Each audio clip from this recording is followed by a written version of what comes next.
রাত্রেবেলা আবু বাসায় এসে বলতেছে আমি রুটি খাবো না, আমাকে নুডলস রান্না করে দাও। তারপরে আপনাদের কি ফালানো যায়, ধুতে চলে গেলাম রান্নাঘরে, গিয়ে পাতিলের মধ্যে পানি দিয়ে তেল দিয়ে দিলাম। এরপরে দুইটা মিস্টার নুডলস সেদ্ধ হতে দিয়ে দিলাম, সাথে একটা কড়াইয়ের মধ্যে আমি তেল দিয়ে দিচ্ছি। এর মধ্যে এবার আমি পেঁয়াজ কুচি দিয়ে দিব, তার সাথে দিয়ে দেবো কাঁচামরিচ আর রসুন কুচি দিয়ে এটাকে একটু ভালো মতো ভেজে নেব।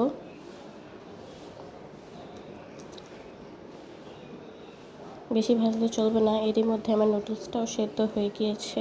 এরপর একটু লবণ দিয়ে দিচ্ছি, স্বাদ মতো লবণটা কমিয়ে দিয়েছি কারণ সয়া সস দেবো আবার। দিয়ে ভালো মতো আবার একটু ভেজে নেব। এরপর এখানে টমেটো দিয়ে দিচ্ছি একটা, দিয়ে একটু ভালো মতো আর একটু ভেজে নেব। তারপর সয়া সস, টমেটো সস আর ম্যাজিক মিস্টার নুডলসের মশলা, চাট মশলা আর এটা আমার স্পেশাল মশলা দিয়ে এটাকে আর একটু ভালো মতো কষায় নেব, ভালো মতো তেল ছাড়া পর্যন্ত।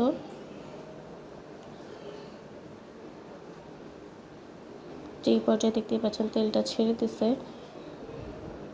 এবার এখানে আমি একটা ডিম দিয়ে দিব। এবার ডিমটাকেও স্ক্রাম্বল করে নিচ্ছি সুন্দর করে, দিয়ে ভালো মতো একসাথে মিশিয়ে নেব সব কিছু। এরপর এর মধ্যে নুডলসটা দিয়ে দেবো, দিয়ে একটু মিশিয়ে নেব। And my noodles is ready. দেখতে পাচ্ছেন নুডলসটা আমার রেডি হয়ে গিয়েছে। এবার নিয়ে আবুকে দিব। অ্যান্ড আজকে ভিডিওটা এই পর্যন্তই, বাই।